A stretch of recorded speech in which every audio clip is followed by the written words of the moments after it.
క్షమించండి. సిఐ గారిని చంపింది మీరేనా అండి? ఎంత అమాయకంగా ఉన్నారండి. దేవుడికి బుద్ధి లేదండి. మీలాంటి దుర్మార్గుడికి ఇలాంటి అమాయకమైన ఫేస్ ఇస్తాడండి. రండి రండి రండి రండి రండి. ఏమంటే దేవుడు లాంటి సిఐ గారిని చంపడానికి చేతులు ఎలా వచ్చాయండి? అసలు మా సిఐ గారిని చంపిన మీలాంటి దుర్మార్గులను ముట్టుకున్నందుకు ఆంజనేయ స్వామికి 108 కొబ్బరికాయలు కొట్టానే కానీ పాపం పోదండి. అసలు ముట్టుకోవడం కాదండి, మీ మొహం కూడా చూడకూడదండి. ఏం చేద్దామండి? డ్యూటీ అండి, తప్పదండి, కర్మ అండి. అయినా సిఐ గారిని చంపాలని ఎలా అనిపించిందండి? ఏముందిలేండి, సీతమ్మ తల్లినే చెయ్యట్టుకోవాలని రావణాసుడికి అనిపించలేదండి. బ్యాడ్ టైం అండి. కాసేపు నోరు మూసి కూర్చోలేవా? కలికాలం అండి. అవతార పురుషుడు, పితృవాక్ పరిపాలకుడు, ఏకపత్నీవితుడు శ్రీరామలోరికి అరణ్యవాసం 14 ఏళ్లే. ఇలాంటి రాక్షస పాపాత్మలకి జైలు శిక్ష 14 ఏళ్లే. ఏం బాస్ ఇది? న్యాయంగా ఉందా? ఇలాంటి వాళ్ళకి ఏ 100 ఏళ్ళు 500 ఏళ్ళు సీఐని చంపిన నాకు కానిస్టేబుల్ చంపడం పెద్ద లెక్కేం కాదు.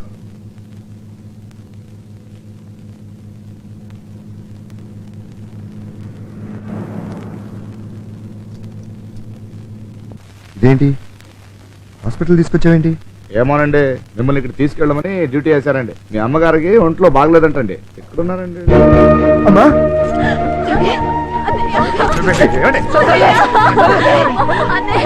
ఏమైందమ్మా నీకు? చంటి అప్పకేమైంది? తలకా కట్టండి. చంటి చెప్పు. అమ్మా బామ్మ వీరన్నా చెప్పండి.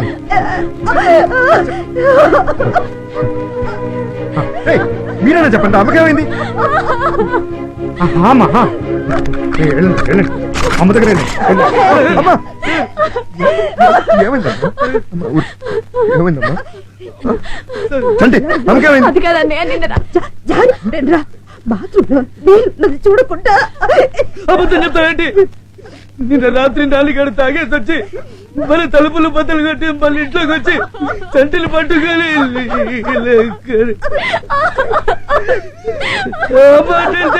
అమ్మలు కొట్టేసి రక్తం.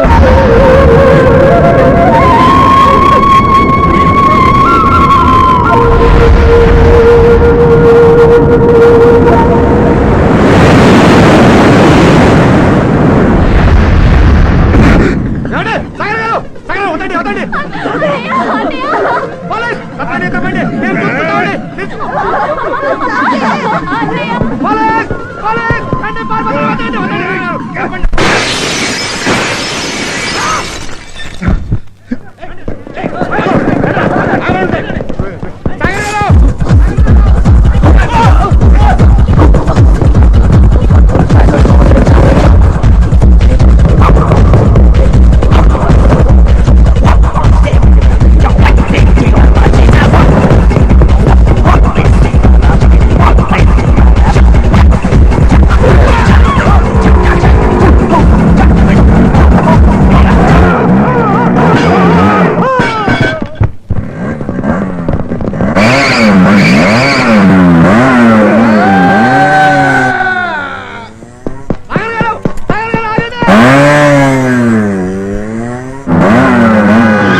ఆగండి.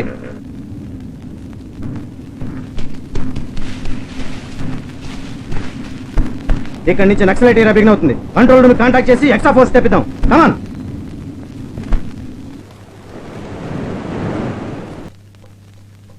మా స్కూల్లో సైన్స్ మాస్టరు క్లాస్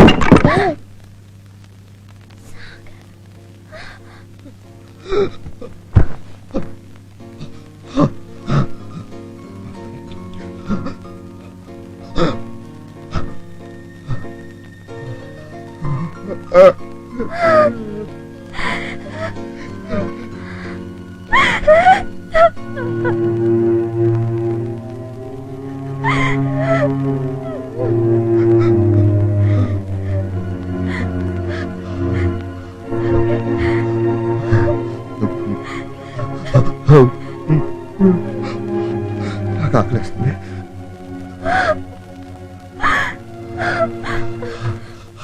వాడిని నువ్వు కావాలని వదిలేసావో లేక వాడే నిన్ను మోసం చేసి పారిపోయాడు, అదంతా డిపార్ట్మెంట్కి అనవసరం అయ్యా.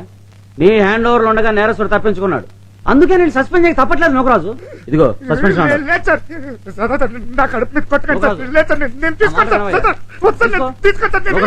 నోకరాజు తీసుకో. చాలా దారుణం సార్. సస్పెండ్ చేసేసారేంటి సార్? సార్ ఆ పరిస్థితులు మీరుంటే కూడా ఆయన వదిలేసేవాళ్ళు సార్. ఆయన అమ్మేమో తలకింత పెద్ద కట్టుతో పడుకుని సార్. చెల్లులేమో బోరమని ఏడుస్తుంది సార్. ఆమె కొడుకుని చూస్తే ఇలా చాపింది సార్. ఆయన ఎలా కౌగిలించుకుంటాడు సార్? ఇద్దరు చేతుల్లో వేడీలుంటాయి సార్. నా చేతుల్లో వేడి, ఆయన చేతుల్లోకి వేడి సార్. ఆవిడ నాకే జాలీగా చూస్తుంటే నాకు మా అమ్మ గుర్తొచ్చింది సార్. అమ్మ ఎవరికైనా అమ్మే కదా సార్. మా అమ్మ ఎంత మంచిది తెలుసా సార్? చిన్నప్పుడు నన్ను చక్కుల్లో ఎత్తుకొని బోరు ముద్దలు చూపించి నేను తినడానికి ఏడుస్తుంటే చందమామని చూపించి చందమామ రావే జాబిల్లి రావే కొండకి sir sir sir sir sir ఆగండి సార్ ఆగండి సార్ సార్ నేను ఫోన్ ఇవ్వలేదు ఏం సార్ నోకరాజు ఇది సార్ ప్లీజ్ సార్ సార్ కీర్తి శేషులు శ్రీ గారిని చంపిన వాడిని వదిలేసినందుకు నాకు కూడా చాలా బాధగా ఉంది సార్ కడుపు రగిలిపోతుంది సార్ సార్ ఆ సాగర్ గారు నన్ను ఆ మాయకుని చేసి మోసం చేశారు సార్ దానికి సస్పెండ్ చేస్తారని నా మాట వినవయ్యా. సార్ దీన్ని నా మాట cancel విను. చేస్తారు. నీ మీద నాకు ఎటువంటి కోపం లేదయ్యా. Sir, please try to understand my problem. Sir, sir, అరే కాలు పట్టుకుంటా సార్, సార్, సార్, సార్. ఏయ్, చెప్పేది విను. సార్, చెప్పుకుంటే అర్థం చేసుకోను. బతకండి సార్. సార్ నాకు ఒక ఛాన్స్ ఇవ్వండి సార్. అరే, నేనేం చేయలేనయ్యా. ఎన్నిసార్లు చెప్పాలి నీకు? జరుగు. సార్ ఎవరు లేదు అనాథకండి సార్ నాకు అన్నయ్య చేయకండి సార్ నాకు కడుపు కొట్టకండి సార్ సార్ కొంచెం దయ చూపించండి sir sir sir, please sir ఆగండి సార్ ఆయన నన్ను నమ్మట్లేదంటే పర్వాలేదండి రూల్సేగా సస్పెండ్ చేయండి కానీ ఆ సాగర్ గారిని వదలనండి ఆయన తీసుకొచ్చి న్యాయ దేవత ముందు నిలబెట్టకపోతే నా పేరు కానిస్టేబుల్ 124 పసుపులేటి నోకరాజు సన్న పసుపులేటి తాతాలు కాదండి వద్దండి మీ జాలి నాకు అవసరం లేదండి నా తంట నేనే పెడతానండి వస్తానండి